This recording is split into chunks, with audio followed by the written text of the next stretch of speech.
Magpabuga na sinhi sa area aning islab kay buhusan na to mamayang gabi.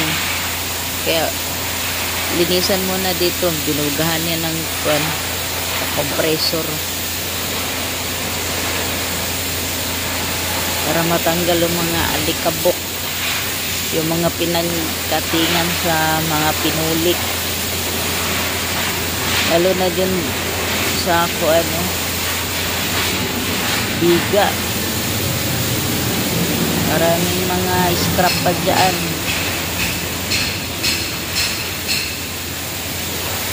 Sa gilid, mga kinatingan ng gilid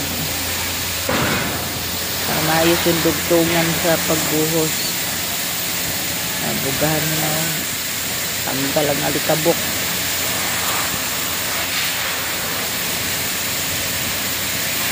Ano lang ang trabaho pagpunta na magbuhos, linisan ng islab. Dali lang naman ang trabaho na to, pabugahan mo lang.